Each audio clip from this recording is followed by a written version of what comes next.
Okay, we have technical difficulties, so the council is not on microphone. Luckily, I am a former thespian and I know how to project.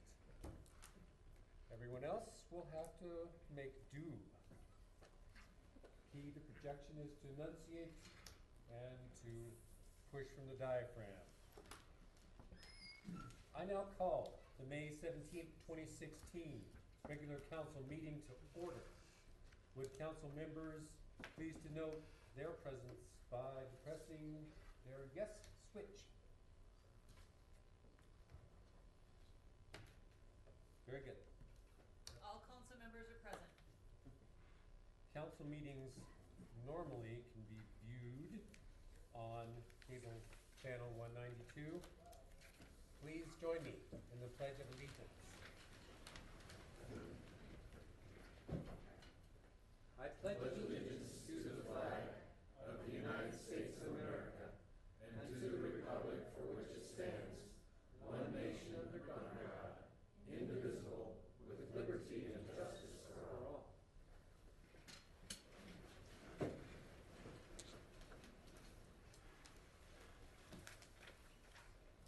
The chair would entertain a motion to, by minute action, approve the minutes of the May 3rd, 2016 regular council meeting as published in the Casper Star Tribune on May 10th, 2016.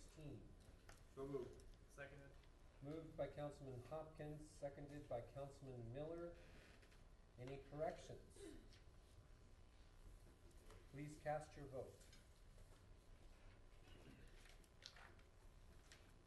And please record the vote. With all members voting aye, motion passes.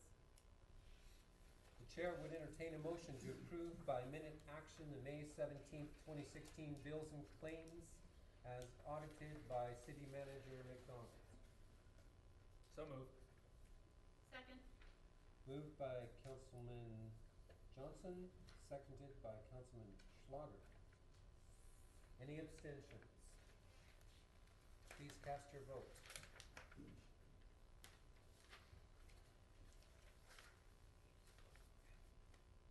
And please record the vote. With all members voting aye, motion passes. On behalf of the City of Casper, I would like to thank the participants of the Third Citizens Academy. The City of Casper began this program a year ago to provide citizens an in-depth understanding of city government. It consisted of 8 weeks of classes wherein one city department was highlighted each week. Participants attended lectures, engaged in tours, and were treated to hands-on demonstrations by city staff to experience city operations. Council would like to thank the following participants for their dedication, for giving of their own time, and helping mold the Academy for future classes. All the participants would please come forward so that we may present you with the certificates. When I call your name, please come forward.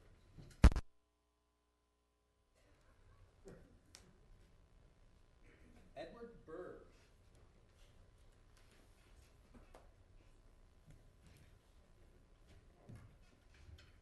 Thank you.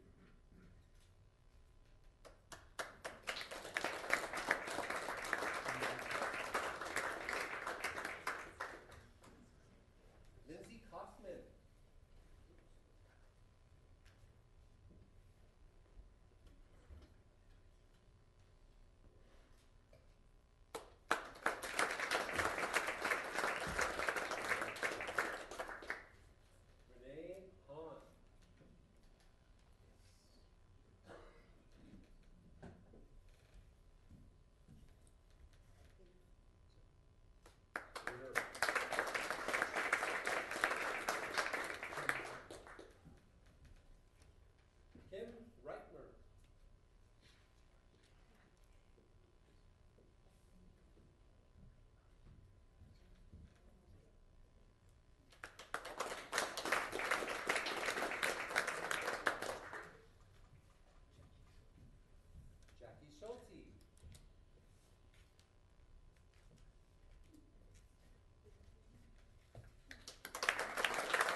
Academy or our photo op.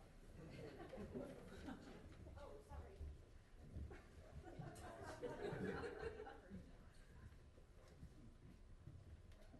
Then we gotta go the other way. Yep. There you go. I'll work. Right. Oh, over there.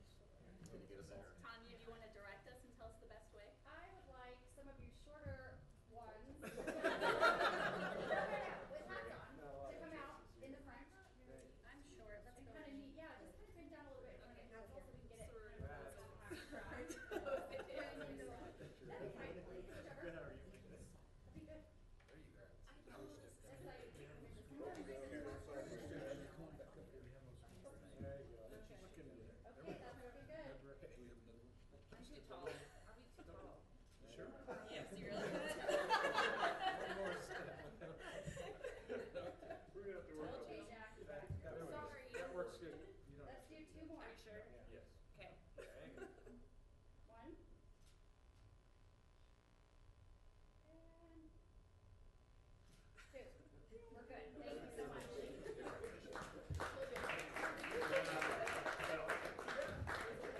It was. That one conversation was our class for doing that. It was cool about it. Okay. Yeah.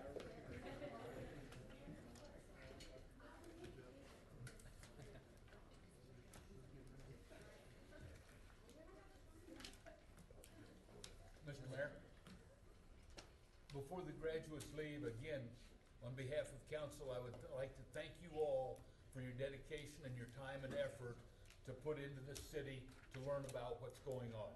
Thank you very much. I applaud you for that.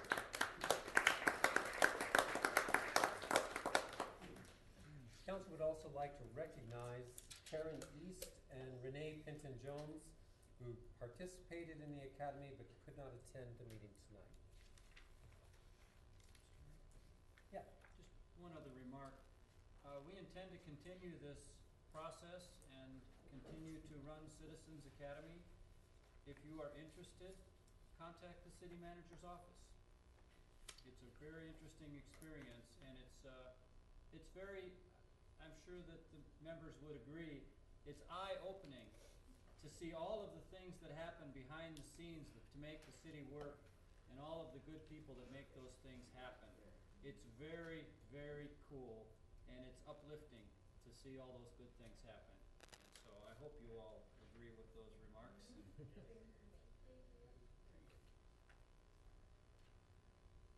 We have another award presentation.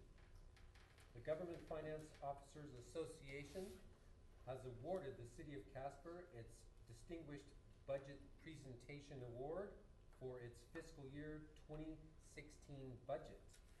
It is the 9th year the city has received this award.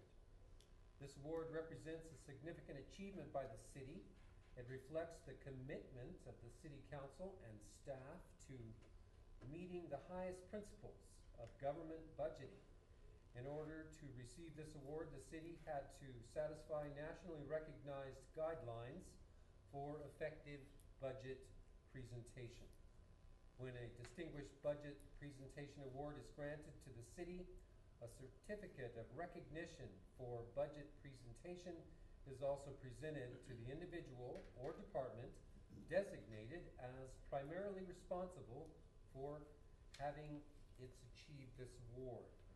Accordingly, the fiscal year 2016 award is presented to Cassia Smith, Budget Administrator of the Administrative Services Department.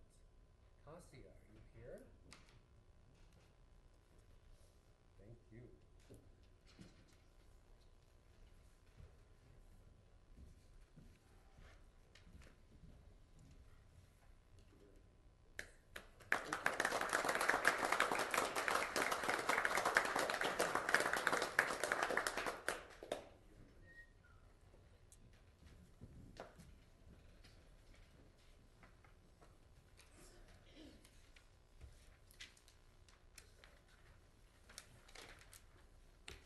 Council will now address the main business portion of the meeting.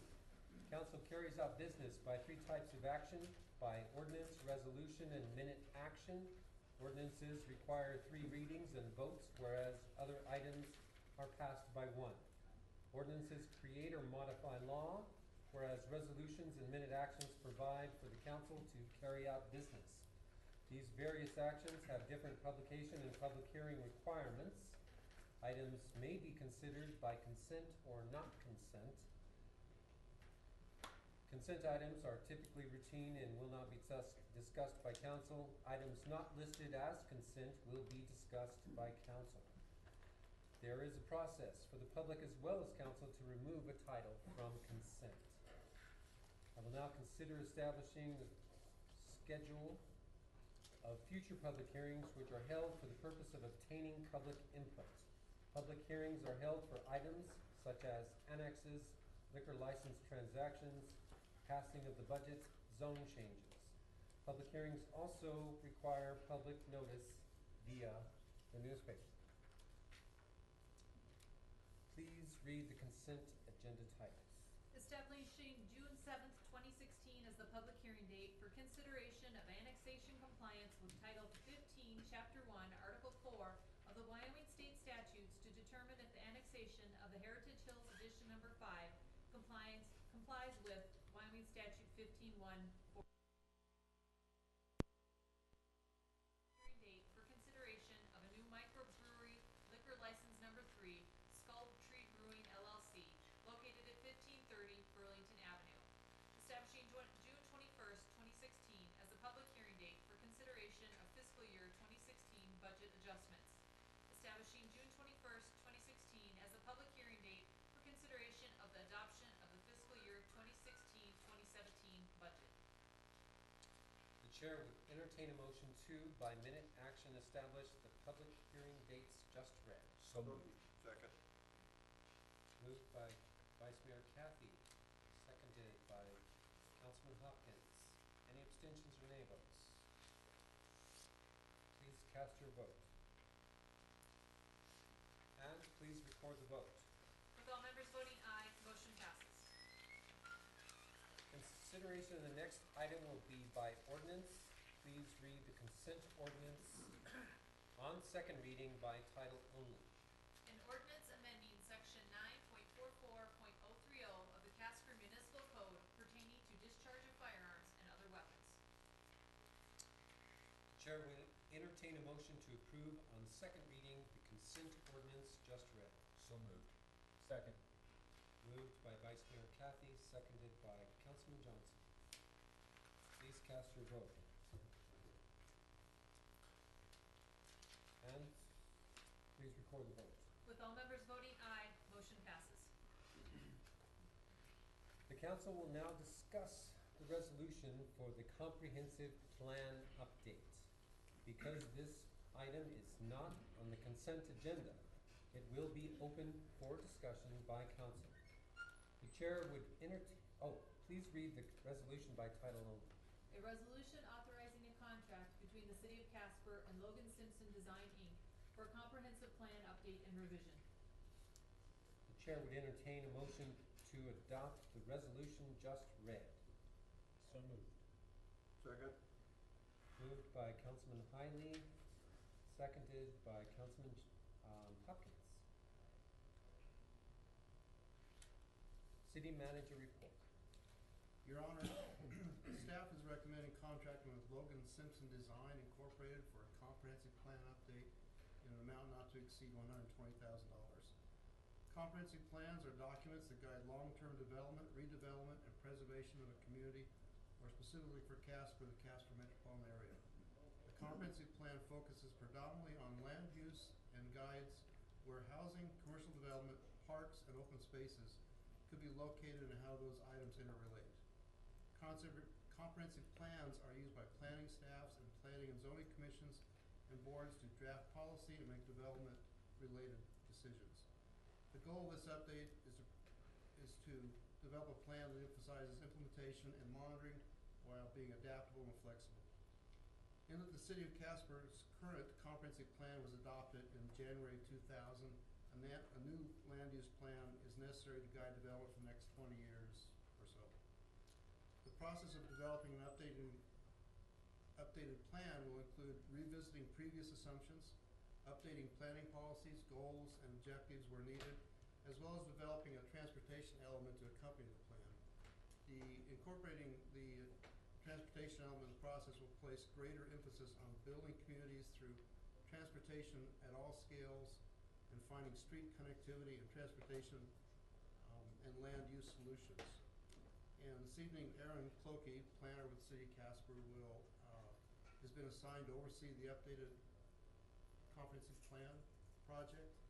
And Aaron will speak about the selection process for selecting the consultants, the project timeline, and including the significant public engagement that will happen over the next year and a half, and introduce representatives of Locum and Simpson. Thank you. Erin, will you please help us out?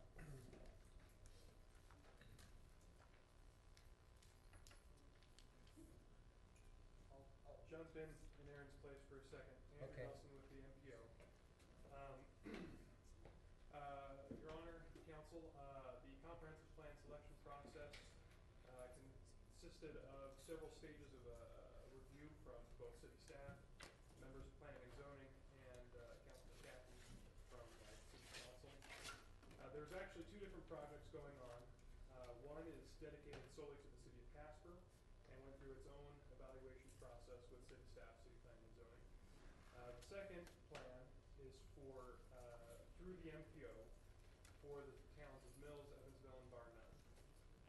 What's really telling about the selection process that we went through is the fact that though we had representatives from our suburb communities evaluating an entirely different set of proposals, both the MPO committees and the city staff selected Logan Simpson's team to do the comprehensive plan. And there were several very qualified firms, but overwhelmingly we felt that Logan Simpson's approach, technical expertise, was right for Casper. Coincidentally, it's also going to be the team that leads the project for Mills, Evansville, and Bar None. My voice just got much louder suddenly. Bass. The team was selected through an interview process in early April of this year, and the total project cost today is $120,000. That's the amount that's dedicated to the City of Casper. The MPO's contract will be coming to council for ratification in probably the next council meeting. That's a $60,000 project. So grand total, this community-wide vision project is around $185,000 for all four communities. With that, I'll let Aaron talk about the project timeline and what you can expect as a council moving forward. Andrew, don't go away just yet. Question.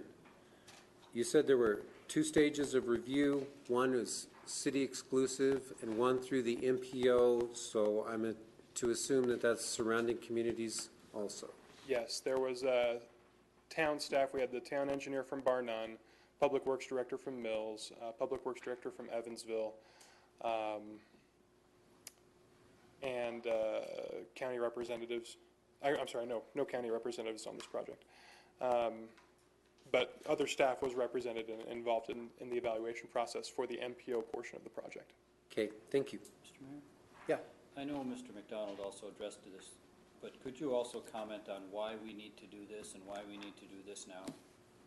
Yeah, I'll certainly put in my 2 cents. Aaron, I'm sure, can add some additional thoughts as well. But it's been 16 years since we've last gone through a comprehensive plan update. The last time we did this was in the year 2000, and I would bet that a lot of the data used for that plan was based off of the 1990 census. So we're really looking 26 years since we've had a good, robust, community-wide chance to take a look and see what we want to be in the next 20 to 30 years. The plan, as the city manager stated, covers land use, housing, economic development, and in particular, the MPO's interest is in the transportation network that we want to have in the future. what we've found internally as staff and through the Planning and Zoning Commission is that our transportation system is promoting a certain type of development that is spreading out our city services further and further and further, requiring additional resources to provide those basic services. And so looking at our land use will help determine how we can best allocate our city resources and help the city grow in order to accommodate economic development, in order to accommodate attainable housing, and everything else that comes into making a strong community. Thank you. Thank you.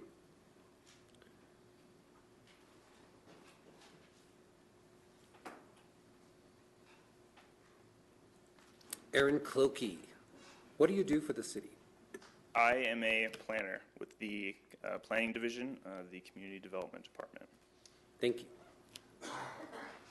Your Honor, Councilman Powell, just to kind of add to Andrew's comments, I would echo his comments.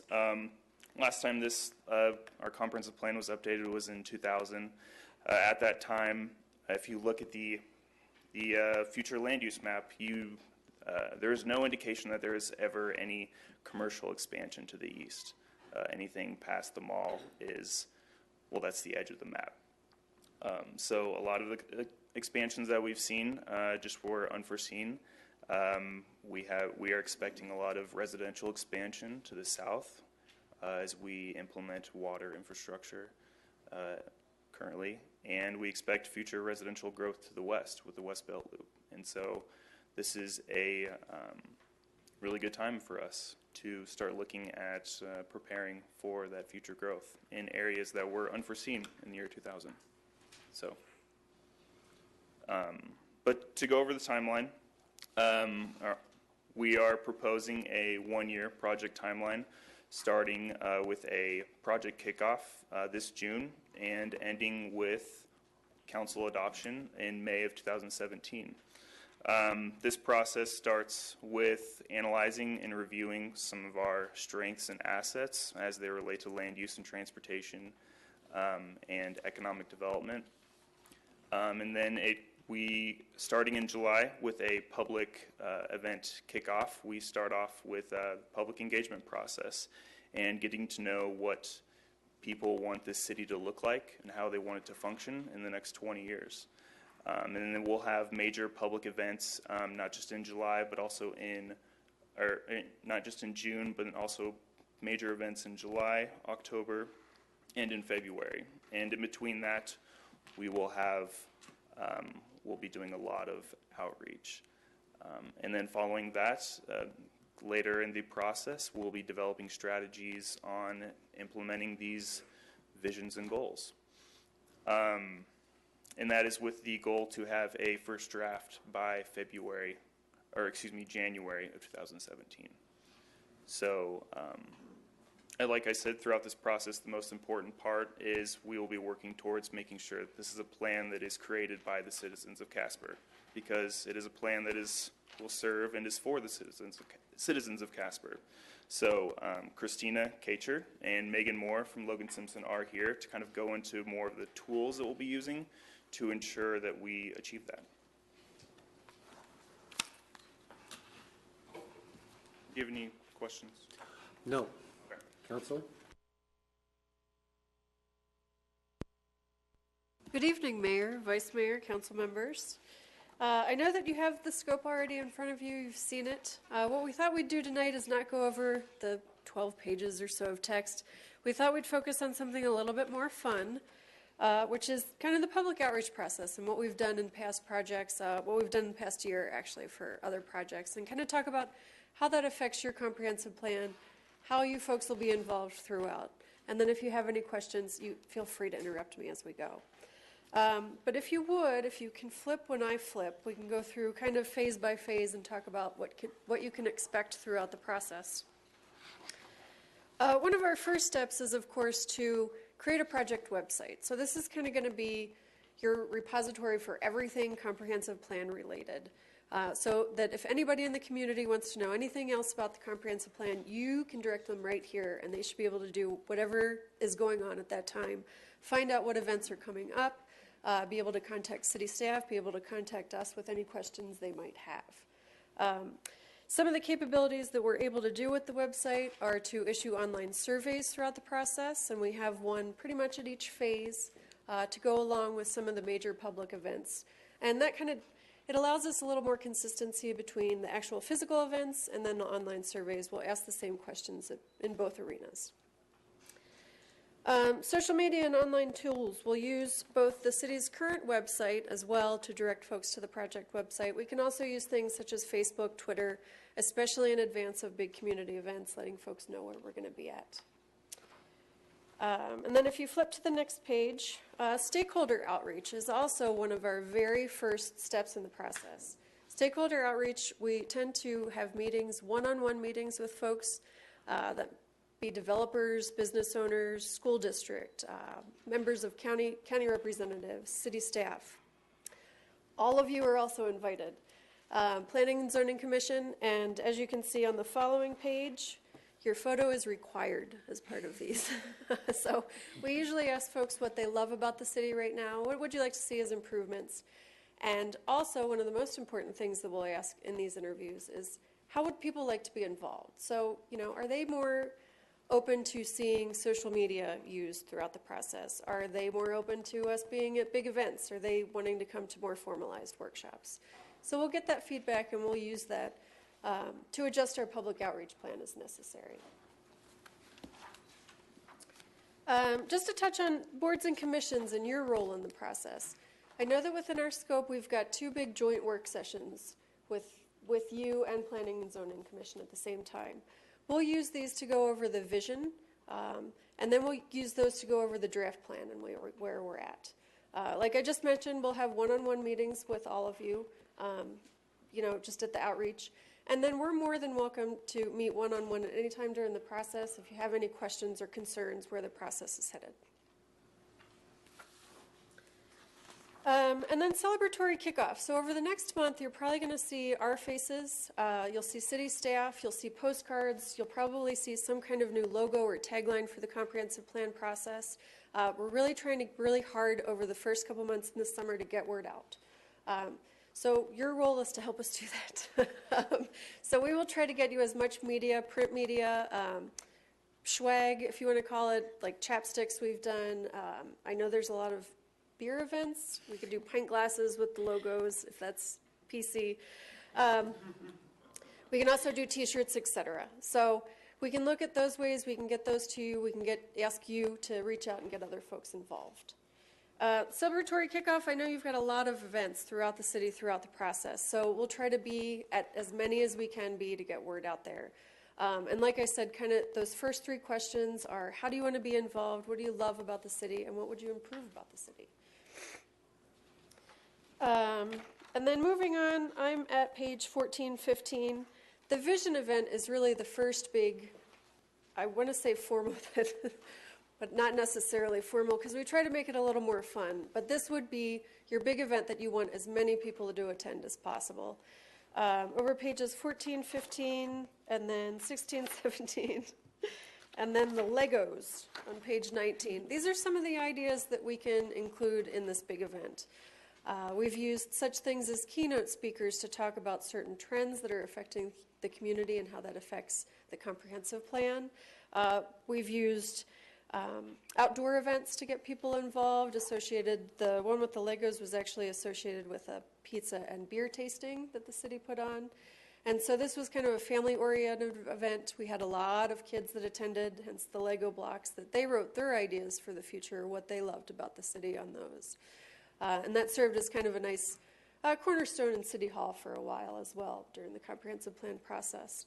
At this event as well, we had a photo booth and asked folks to write what they saw as the city, or a big idea for the city for the future, on their arms, on their faces, on their heads, I think. And it was very popular. And so through that event, through these fun activities that kind of engaged the entire family, we probably had 600 attendees in one afternoon. So On the next page, page 20 and 21, this was associated with kind of a city fair, an open house that had a number of ongoing city projects as well as the comprehensive plan project. Using the map, we asked folks to identify both where they lived and where they saw additional improvements to the city being necessary, and asked them what those improvements were. We also, you'll see the chalkboards again, we also asked folks to talk about what kind of taglines would they give to the comprehensive plan process. And then later on in the process, if you turn to page 22, 23, we really kind of bring it down from a citywide scale to a more local scale. So while the comprehensive plan is a citywide document, it's also important to look at the smaller areas, the defining characteristics of those areas, and really touch on some of the specific strategies and actions to improve, maintain, build upon, make those special. And in that sense, we'll go out to neighborhoods and try to focus on either some of the neighborhoods that we haven't seen much participation from. We will go to those neighborhoods that have been identified as needing maybe more attention than others and try to interact with those folks in their neighborhood. And then projects is on page 24 and 25. This is for a transportation project. And it's really looking at how do you make those things happen and what do they look like, right? So folks don't always understand what the pink color means on a comprehensive plan land use map, right? But if you go out and actually construct something temporarily, they might understand that. They might know what it means. So whether that's striping bike lanes for an afternoon, for a weekend, for a week, whether that's creating parklets, getting folks out there, getting volunteers out there, creating something special. And then storytelling on page 28. So the comprehensive plan really wants to be the vision for the community, and getting back to why this needs to be done, it's really, if your last comprehensive plan was done in 2000, that's almost a generation ago. So it's really looking at the new generations and what they expect the city to be in the next 10 to 20 years. How do you visualize that? How do you tell that story? And so we'll use narratives, we'll use photo simulations, we'll use illustrations and sketches to try to get that across and make people really understand what that means. And then lastly, over the next pages, the plan on tour events. So we don't want this to be a plan that just sits on the shelf, right? It's a lot of work, it's a lot of outreach. A lot of people at the end of this are going to have been involved. It's a very important document. It's the vision for the next 10 to 20 years. So at the end of the project, we'll celebrate that. So whether that be through photographs of the process, whether that be through some kind of art piece or sculpture that really defines the process, whether that be through the draft plan itself. We'll take that out to the community, get it in different venues, City Hall, downtown, etc., and make sure that everybody's aware of it. So on that note, I will turn it over to you to ask questions. Questions or comments? I don't know is it so much a question, but to the people that, now that we have TV back, watching on 192, make sure you get out. You look at what's going on. You watch for the announcements of the meetings, the community involvement, and please go out. This is going to be your plan. And the younger people, as you mentioned, the generations, this is for them. This isn't for me so much as it is for the younger people, the people we saw tonight in the Citizens Academy. This is really what we're talking about.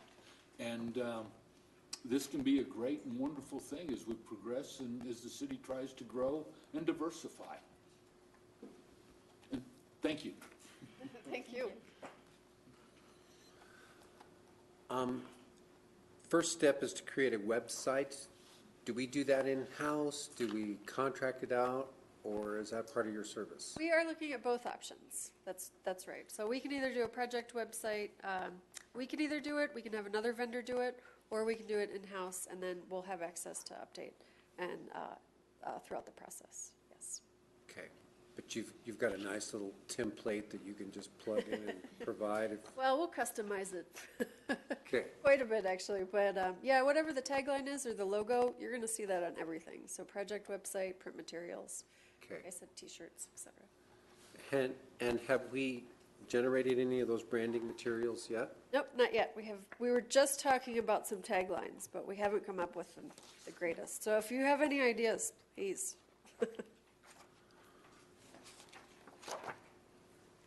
Okay. Yes. Just a simple question. I saw in the packet here that you guys have worked in Jackson. Do you have any other experience with any Wyoming communities? Yes, we worked in Jackson for a number of years. We finished the comprehensive plan for them 3 or 4 years ago, and then worked on their transportation plan and housing plan subsequently. We've also worked for the city of Douglas on their comprehensive plan and finished that a year ago now, I think. And Cody. Oh, and Cody, yes, sorry. We finished the Cody plan 2 years ago? 2.5 years ago.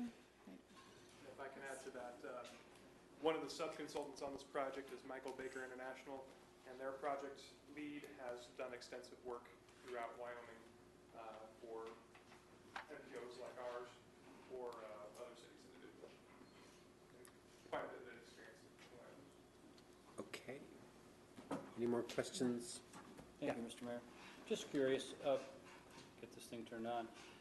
To what extent, if any, is this planning process affected by economic conditions, economic trends, population projections? Because we're in a period of flux here with a lot of uncertainties. That's the first part of the process, is to get out to the community and ask, what is changing, what do they see, and also to look back at existing plans as well as the trends in the community. So we'll look back, at the census data, as Andrew mentioned, but also we have an economic consultant on our team as well. So we'll be looking at not just what's going on right now, but what has happened and where we see the community going in the future. So that will be the first part, is this trend analysis and why is that important to this comprehensive plan. Be interested to see that. I just wanted to thank you guys for coming up. I know this was rather short notice for you guys to get up here, but council felt that to introduce this program to what's going to be going on over the next year, we just felt it was important to let everybody know what we're starting out with. But thank you for coming. Of course, happy to be here. Councilman Hiley. A quick question. I note in our upcoming agenda that we'll be considering funding a transit plan versus this, which has an element of transportation. Do you have a decent understanding of or could you explain to us how your analysis of transportation and corridors might be different from a transit plan, or will it include transit planning? It will include both, and we'll coordinate. By the transit plan, you mean the MPO plan. And we're actually, so Michael Baker is a sub to us on the comprehensive plan, and we've switched the roles on the MPO plan. So we'll work under Michael Baker on that plan in order to be able to coordinate between both. Does that make sense? Any more questions? Could I get your names again for the record? First, it's Megan Moore with Logan Simpson. Christina Kacher, Logan Simpson. Thank you very much.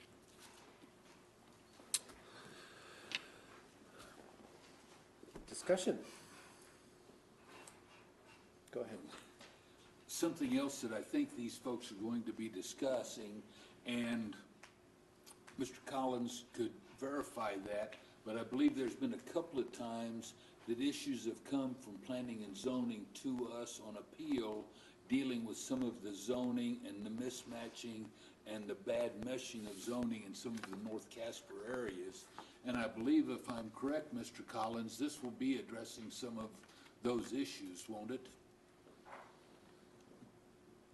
Your Honor, yes, we've had some, call them mismatches between our future land use and the existing land use in some of the areas around town that have caused some problems, including appeals to council that have been very contentious and caused some chafing between the Planning Commission and the council in the past. We're hoping to resolve some of that through an updated land use plan. And one of the things that was very attractive about this firm was that they have several different ways of addressing this land use plan.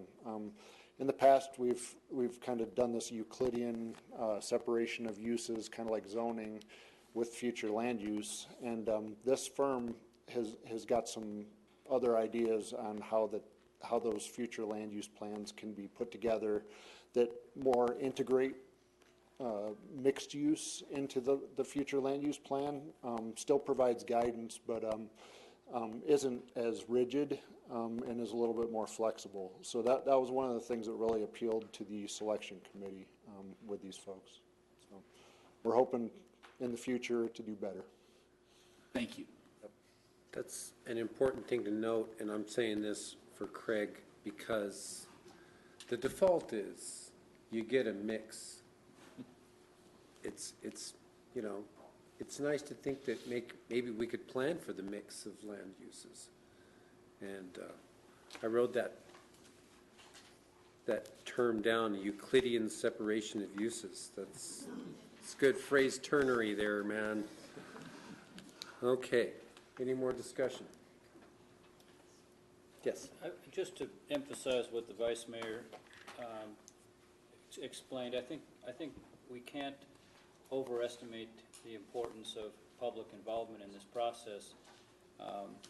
Shortly after I joined council, we had a very contentious issue involving a multi-housing development proposed on an area of county land that many of us felt was an inappropriate use of that land, but it was in the master plan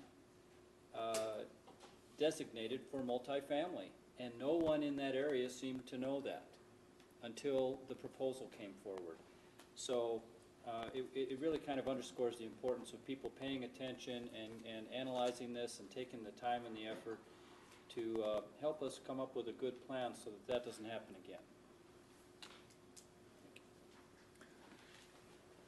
I suppose I just have one small comment to make about this. I really hope that we're able to see this, and reviewing the materials in this book especially just shows you that this gives an opportunity for our community to comment on exactly what's going on.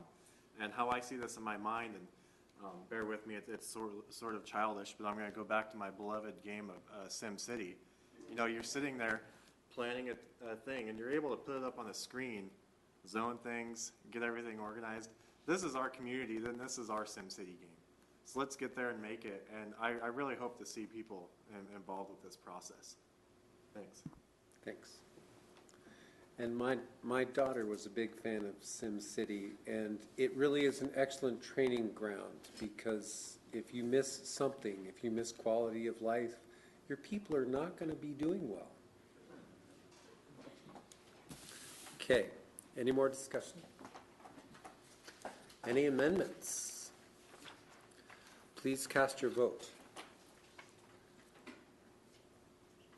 And please record the vote. All members voting aye, motion passes. Council will now consider consent resolutions. Please read the consent resolutions by title only.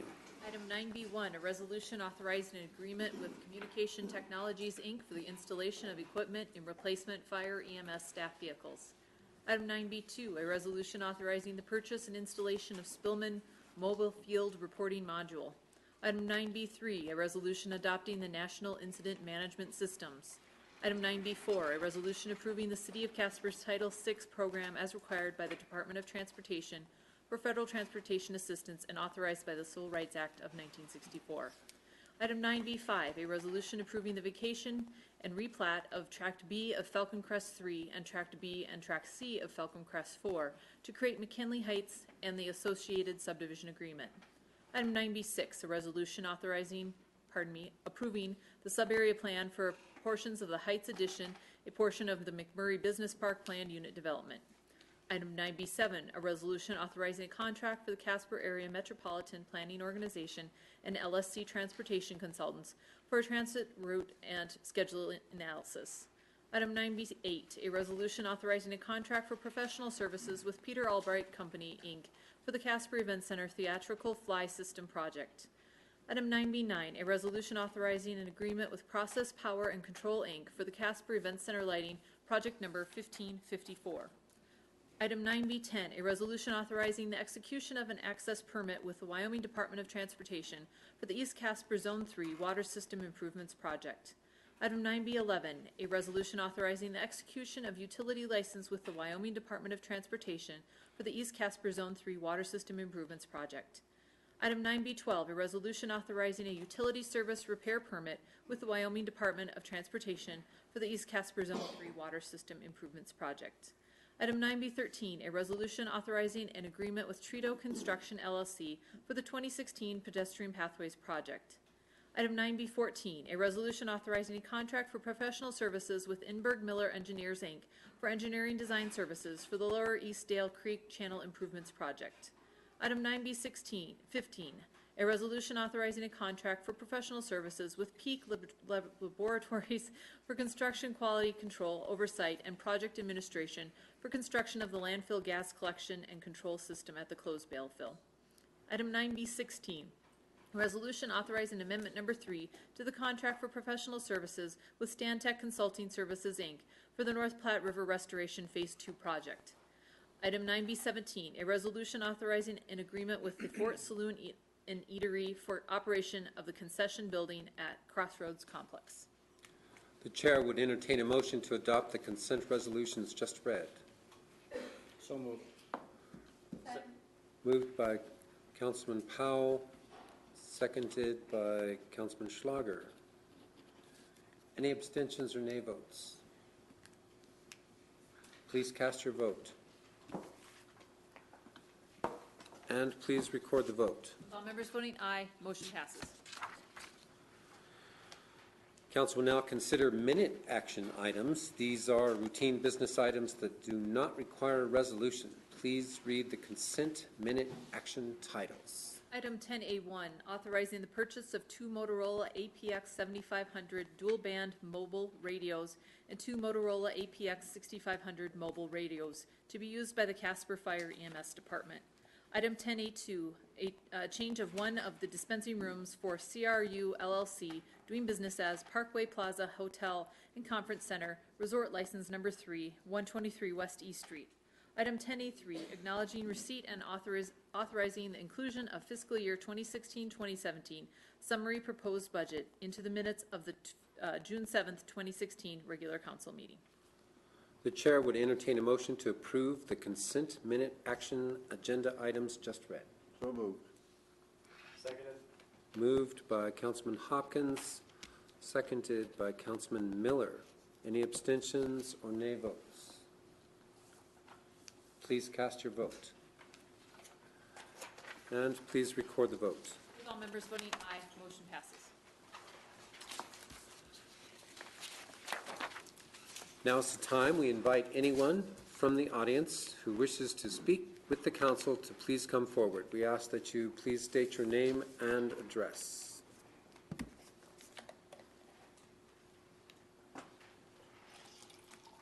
Pat Sweeney, 951 North Kimball.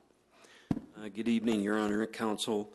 All day today up at the Casper Event Center was a public hearing conducted by the Department of the Interior, Bureau of Land Management, which was a national streamed and national meeting by the Bureau of Land Management to gain public comment on the federal coal program, programmatic EIS scoping, and it was a scoping meeting.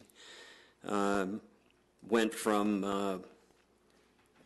about 9:30, 10 o'clock and ended about 4:45, so hopefully there's no overtime to the city. So, but it was a very interesting meeting. There were a deputy director of the Department of Interior from Washington, D.C., Senator Enzi was there. The governor came, representatives from Tucker Fagan, Chief of Staff for Cynthia Lummis, and representatives for Senator Barrasso. There was testimony from environmental groups from Seattle, Oregon.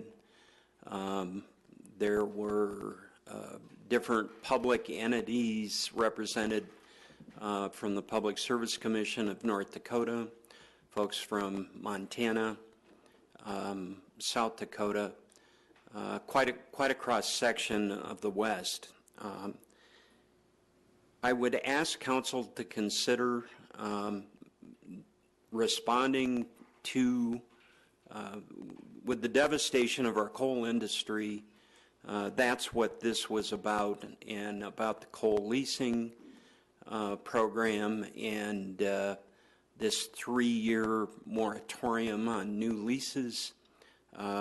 It was very interesting, frightening, what the environmental groups have basically done to block this. And I was unaware that the environmental groups, when they file a lawsuit against the federal government, they get paid those defense, they get reimbursed for those expenses. And so we're fighting ourselves, the environmental groups, we're paying for that to defend ourselves. So I would ask and urge our city,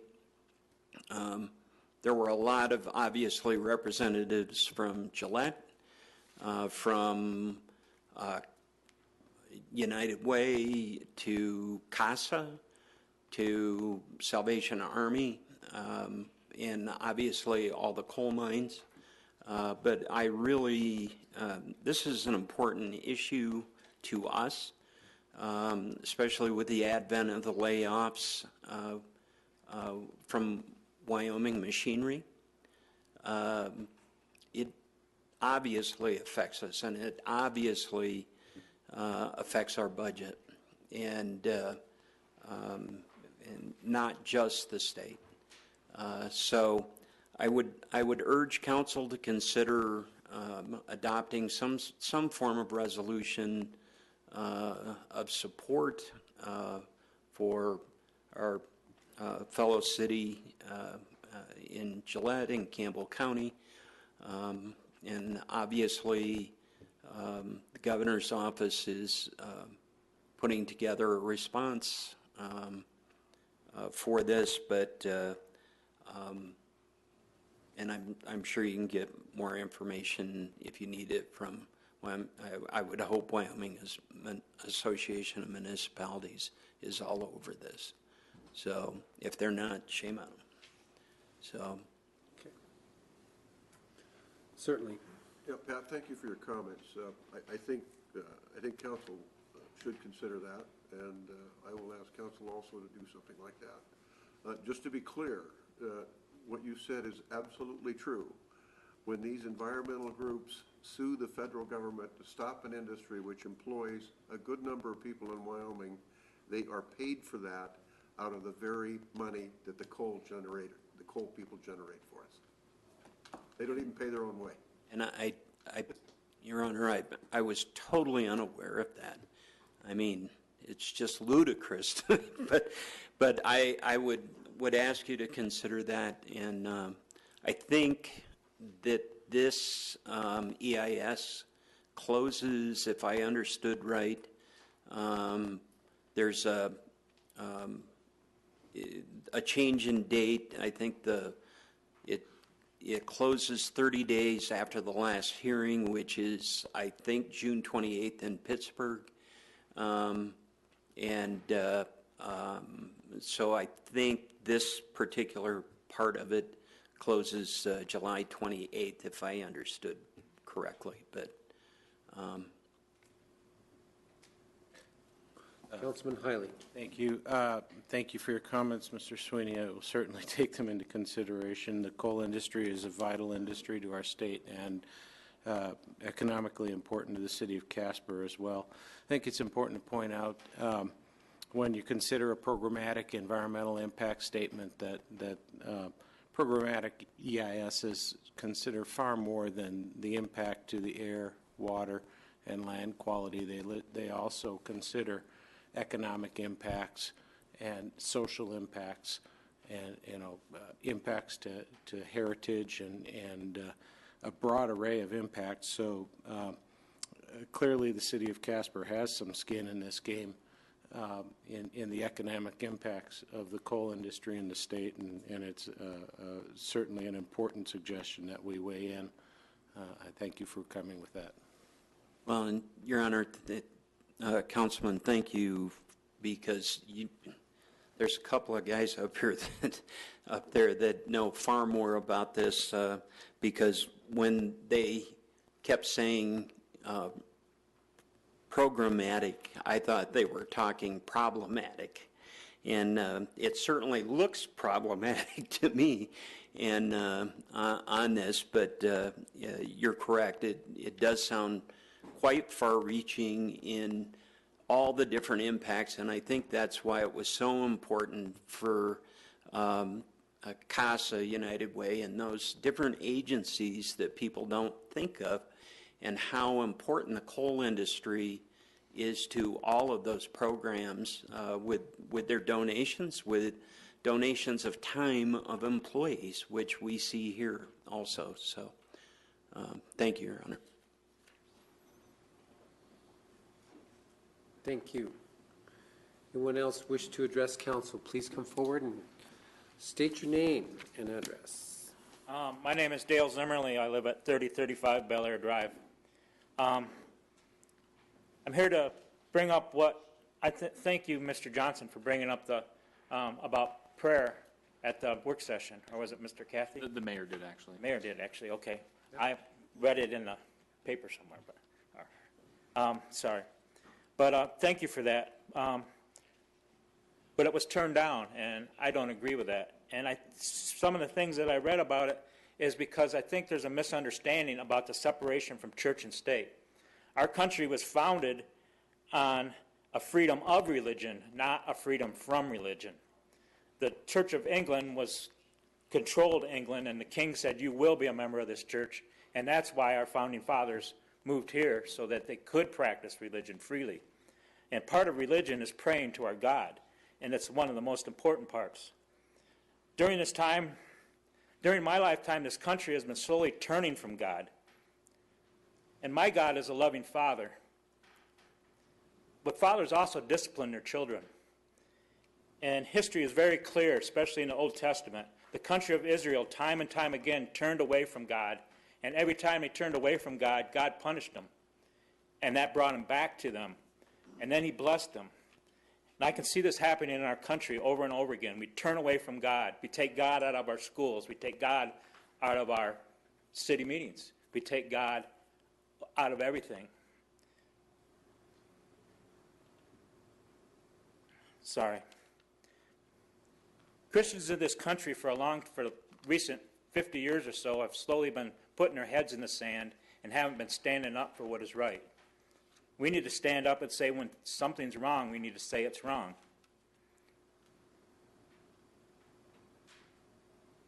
Another thing that a lot of you, I think, are worried about is the whole legal system in this country where you get sued as soon as you do something. Well, the city of Greece, New York, had a list of volunteer pastors that opened every meeting, and they were sued. But this went all the way to the Supreme Court, and the Supreme Court in May of 2014 made a decision on it and said it was okay to open with prayer. So that's, when the Supreme Court rules on something, it kind of takes it off the table. Change is needed in this country.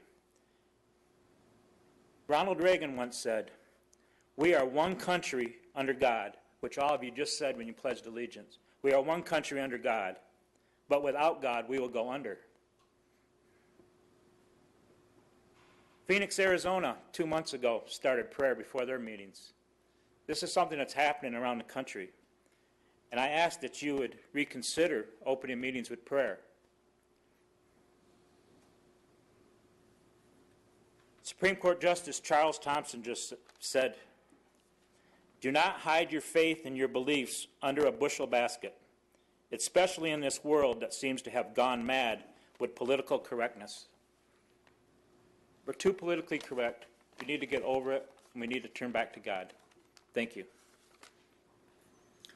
Questions or comments for Mr. Zimmerly?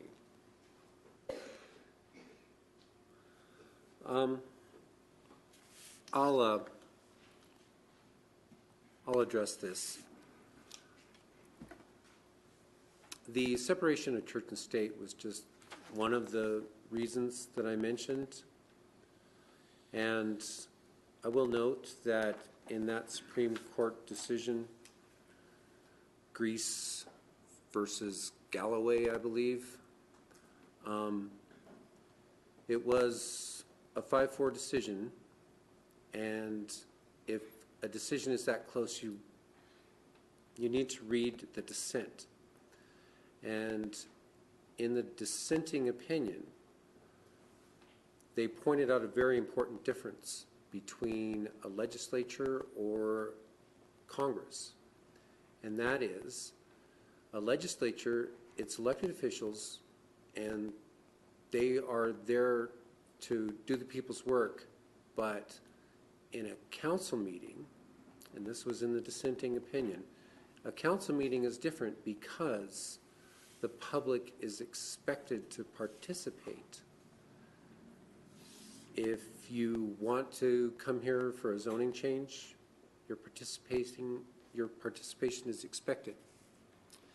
And essentially, that Supreme Court ruling, although it seems like the end of it, it really makes the point that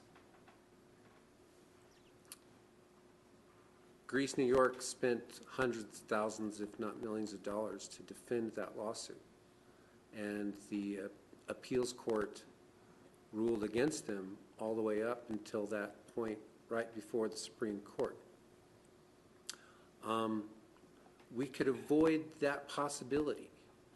We could avoid the possibility of a Native American coming in here wanting to talk about zoning laws and also feeling as though Western culture and Christianity decimated his culture, and filing a lawsuit saying that his right for equal representation is essentially nullified by the mere presence of a prayer. And we can avoid that entire issue by just not putting it on the agenda. And I understand where you're coming from. I know that prayers help, and prayers are appreciated. We will always appreciate your prayers. But we can avoid a lot of problems just by not putting it on the agenda. And I think that's the prudent way to go with this decision. And that's essentially where I'm coming from. So, anyway, anyone else want to address council?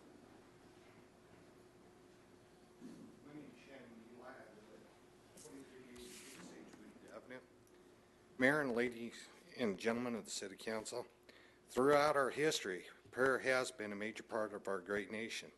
George Washington said, "It is impossible to rightly govern without God and the Bible."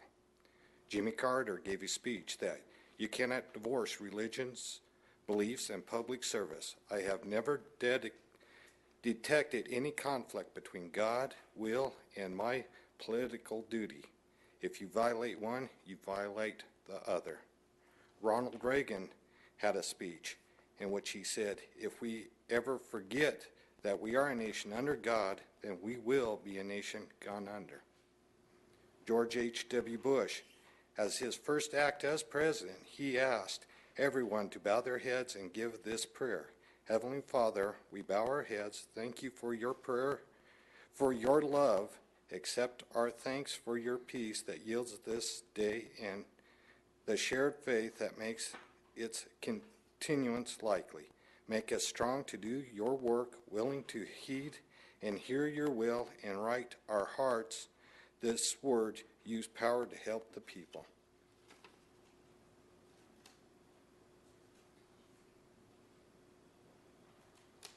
Sorry about that. Through our history, our presidents have had prayer to help guide them and they did it in public. It is my opinion that prayer not only is useful, but greatly needed at this time. So Mayor and Lady and gentlemen of the City Council, if our presidents thought it was important, shouldn't we? Thank you. Questions or comments?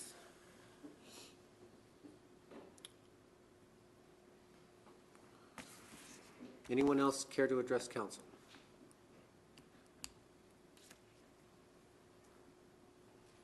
Good evening, gentlemen, ladies. My name is Michael Tate, and I live at 2220 Blair Lane. And out of all the jobs I've ever had in my entire life, the one I have now is the most challenging. It's also the most mentally and physically demanding. And I work for a water well servicing company, and we travel all over the state. And the reason for the demanding part is every water well is different. And I have learned over the past 3.5 years that before going to each job, I pray. I pray for things like guidance, wisdom to do my job the best to my ability, favor from God, and just things like that. And things tend to go quite a bit smoother than if I don't pray. Thank you.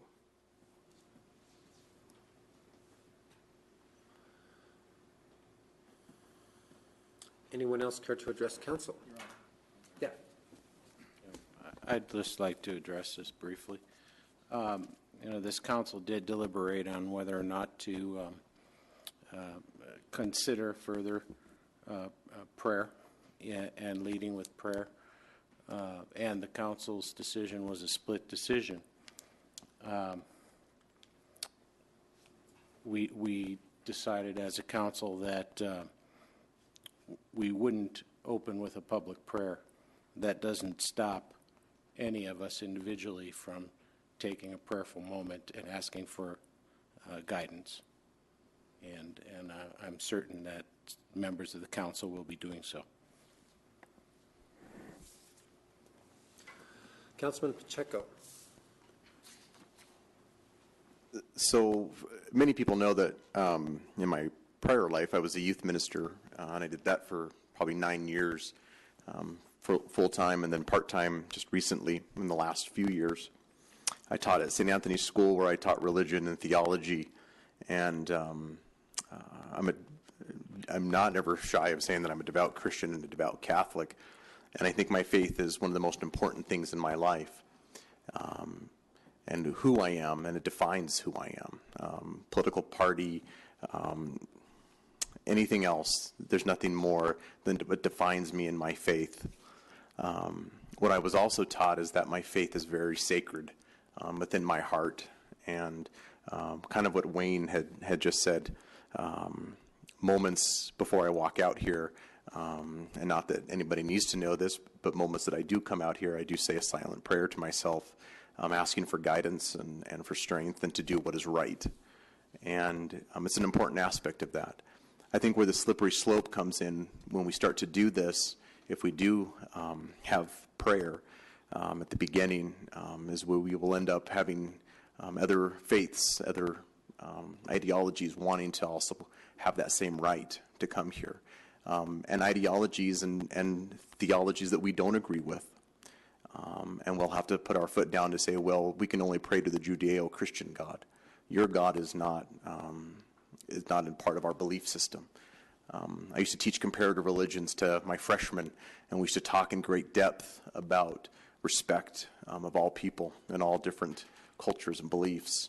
Doesn't mean you have to agree with them, but we have respect and we understand that. My faith is something very, very important to me. And I recently found out somebody was very upset that they thought that we were somehow banishing God from government. And I got very angry with the very idea that my faith was being challenged. Because my core, my very being of who I am is my faith. And what I do and how I do that is my business and my responsibility. And how I do that. And I think that that's something that we have to remember. We have to believe in that. And it's something that if anybody ever has that idea and says, well, what is this council about? A secular council that doesn't want to have prayer. I know each and every one of these, I don't know their beliefs per se, but I know they're people that have deep convictions and deep faith What that is, I don't know. But for me, I know who I am and what my conviction is and what my faith teaches me.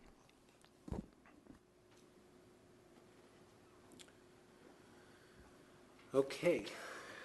Does anyone else care to address council? Did I already ask that? Okay. Well, okay. Mr. Lamont, stand and be heard. You're done talking about prayer? Yeah. I really admire that gentleman for bringing it forward, and that's a hot one to work with. I'd really like to commend Councilman Wayne Heil. He tracked me down at the door on the way out last week and got me straightened out on a couple of things. And on the parking, I was all mixed up. I had the Goodstein properties in my mind for some reason, so he got me straightened out on that. And I had mentioned the possibilities of some commercial opportunities at Hogadon. What I meant was on the private side, on private property. So I want to get that cleared up because I had mine confused on that. And the other good news is, I didn't mean to put everybody on the spot, but I went and researched on the planning and the engineering side of Hogadon that was done some time back, and both of those are Wyoming-based companies. So, or they have presence in Wyoming, one in Sheridan, and I couldn't remember where the planning people were. So that was a good call. So that was all I had. Thank you. Thank you. Anyone else to address council, please approach the lectern.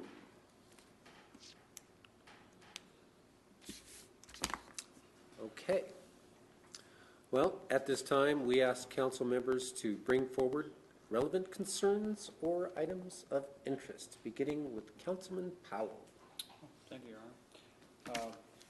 As I mentioned in our pre-session, the National Historic, is it Preservation Committee is moving forward with the plan to create an historic district in downtown Casper, which I think is a significant step forward for our downtown, which again is our the first of our priorities in our strategic plan. And that historic district will enable owners within that district to apply for tax credits and grants to upgrade their properties. It will not in any way restrict their use of the property, and they are free to do whatever they choose with the property. It is nothing but a win-win for the community for us to move forward with this. And I believe that the boundaries will be, I assume we'll put those on the website at some point, will we not, so that people can see the boundaries of the proposed district. And then the state office will then advocate with the national parks for this district to be approved, which will then create the eligibility for those benefits. Also attended the DDA meeting, and of course the DDA is very active these days as we move forward on the Plaza project. And again, a very dedicated group of people that are working hard to make that happen. And they are very interested in receiving donations. So if you believe in the project, now would be a good time to say so with a check. And then I also attended the Leisure Board meeting at Hogadon, where all the Hogadon user groups participated and reported on their activities. And it really was a banner year for Hogadon. All of the user groups very happy with the conditions, the management of the hill, the food. Of course, very much looking forward to a new lodge. But there's a lot of cooperation amongst this group of users, which hasn't always been the case up at Hogadon. And so it's very positive. The use of the facility appears to be growing, and I think we have great things ahead of us. So thank you. Councilman Hopkins. Well, thank you for the setup, Councilman Powell. About 10 or 12 years ago, the city, along with a whole bunch of business owners and property owners in what's now become the old Yellowstone district, decided to take out a project to improve about 140 acres in the middle of town. And over the last 5 to 6 years, you have seen major improvements. We've got improvements going on in streets right now. We've got a lot of property owners that have put a lot of money in their properties. And as a result of that, about 8 years ago, we started with our annual redevelopment Oscar award ceremony for the OYD. That's going to be held on May 31st this year at 4 o'clock, actually starting 4 o'clock to 5 o'clock at the Lyric. And in case you don't know what the Lyric is the former Iris Theater, where we've held that for the last few years. But I would invite everybody to come and join us for these awards, because these people work very hard to make their places of business a better place to be. And in fact, we have actually developed a better place in OYD, and we would invite you all to come and share that with us. Again, that's on May 31st, 4 o'clock, 5 o'clock at the Lyric. That's it, sir. Thank you. Councilman Miller. Thank you, Your Honor. I do not have a report. Councilman Schlager. Nothing, Your Honor, thank you. Councilman Pacheco. Nothing today, Your Honor. Councilman Hiley. Briefly, in the inter-day business and sometimes in the week-to-week business of the council, it sometimes, the sequence of the topics that we take up sometimes makes it look like there's no plan or there's no foresight to what the council does. And tonight we took two actions that were very forward-looking, and I just wanted to note them for the citizens of Casper. The comprehensive plan update, which we approved tonight, it's going to be a significant investment in the future of Casper, but it's going to be a guiding document that's going to help the city for a long time to come. And it's part of our plan. It's part of our long-term plan. And I asked the question about transportation planning and when that topic came up, because we also had an investment in a transit plan update. We've had some citizens recently suggest that we should do away with CATSI and the bus service and not have public transportation. I think public transportation in and of itself is essential. It's a part of how cities address pollution, larger cities. It's how it's how cities address environmental impacts of getting people to and from. I'm not advocating getting rid of CATSI, but the transit plan that we approved to have looked at will help us to understand the efficiencies of public transportation in our city. That is a good thing.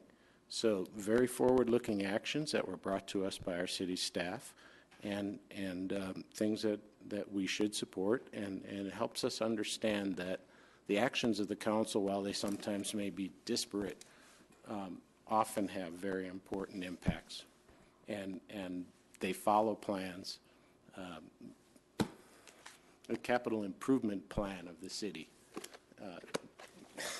It's not small, but when we decide on spending on I'm sorry, I'm on my soapbox now, aren't I? Go for it. When we decide on spending for new lighting at the event center, that's been in the plan since 2014. These are things that the city needs. We've prioritized and we pick them off one at a time. Doesn't mean we're not sensitive to the economic conditions. It means that we've planned for them and now is the time to spend on them. I think that's important. That's probably where I'm going to stop. Thank you. Thank you. Councilman Johnson. I just wanted to applaud Mr. Zimmerly and you folks for coming out tonight, and it takes courage to do that. And I agree with you 100%. There needs to be more people like that are willing to stand up and fight the good fight. So thank you for that. Vice Mayor Cathy. Well, one thing that Mr. Sweeney had alluded to was that the environmental groups and a lot of those types of groups are suing our governments with our own government money. And what that actually came from was the Freedom of Justice Act of, I believe it's 1987, but it's one of the 1980s. And that was originally designed for people like those of us sitting in the audience, that if we found ourselves in a battle with the government, to be able to have some means of combating the behemoth without basically bankrupting private individuals. And along over the years, that has been construed, and if we have really been watching what's going on, our representative, Ms. Lummis, has actually tried to bring that up, to have that revised, to stop some of the governments being sued by itself, so to speak, just churning our own tax money.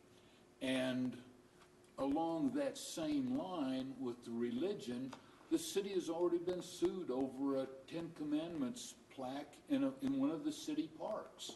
And one of our biggest concerns right now is we don't need more legal battles trying to fight over these types of issues, and we need to move on and be more interested in providing the water and the police and the capital improvements, and let the individuals, as even Councilman Pacheco mentioned, we do pray about guiding us and helping us, but we don't need to involve the city government and the taxpayers and the potential litigation that can come of that.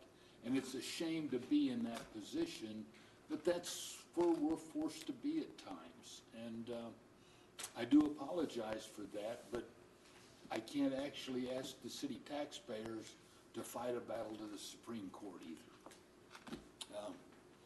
The other thing, though, that takes care of a couple of those things. The other thing, though, is I did attend a water board meeting today, and we are in the process of a long-range plan for the water treatment plant.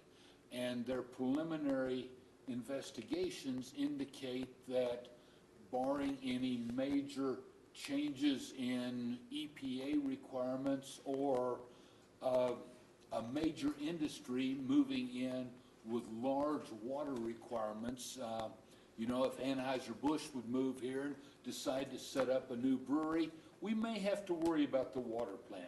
But based on the projected growth, which was actually presented by a local firm, CEPI, we are in extremely good shape for the next 10 to 20, maybe even 30 years with the size of the water plant that we have now. So I want the public to understand, too, that that is being looked at and that we aren't in the grips of not having good water. We will still be able to provide good, adequate services from that standpoint.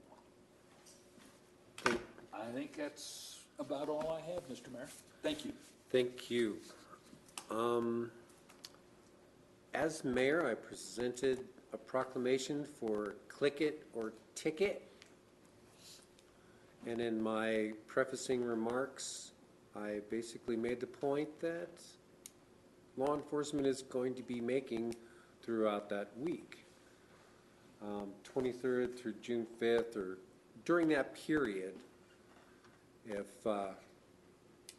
if they stop you for another reason, it's not a primary stop. If they see you driving down the street and you're not wearing your seatbelt, they can't stop you for that. But if you run the light or fail to use your turn signal, they can stop you and they will ticket you for not using your seatbelt. And the point that they're making is 3 or 4 seconds can be the difference between walking away or getting carried away from an accident. It's preventable. And the differences between tumbling out of a vehicle that's rolling and staying in is life and death. So they're going to apply a little bit of reminders during that enforcement period, and it's for public safety. Because the Wyoming stats, it's like we had 15 fatalities in Natrona County. 13 of them were because the driver was not restrained. So it makes a huge difference. And it's just that few seconds. Get in the car, buckle up, you'll be fine. Also attended the water board meeting. And the brief rundown we got for the situation with the water plant is the water plant is it's able to meet capacity. There's a few things that they identified that may need some immediate attention, and it may require some money that is not yet budgeted, but we have a pretty good capacity. And the interesting thing I heard from Tom Brower from CEPI, he was part of the numbers projection. With our boom and bust economy, big roller coaster we're on, if you look over a long enough period, we have a very steady growth at 0.5%. So you can actually use that 0.5% growth figure to ride out those very dramatic roller coaster ups and downs in our economic condition. I just found that very interesting. Also, tomorrow we have Mayor Commissioner, 7 o'clock in the morning. That's what's on the calendar. And I think that's it. Oh, citizen concern. Been contacted by email and phone by someone concerned that we're going to be serving a bar, serving alcohol in the newly built or to be built Hogadon Lodge. We are way too early in the process to even be entertaining those discussions. So at present, there is no plan to put a bar up there. Okay. The next meetings of the City Council will be a work session to be held at 4:30 p.m. Tuesday, May 24th, 2016, in the Council's meeting room, and a regular meeting to be held at 6 p.m. Tuesday, June 7th, in the Council chambers. Chair would entertain a motion to adjourn. So moved. Second. The motion to adjourn may die for lack of second. Just kidding. Moved by Councilman Pacheco, seconded by Councilman Johnson. Please cast your vote. And please record the vote. All members voting aye, motion passes. Yes.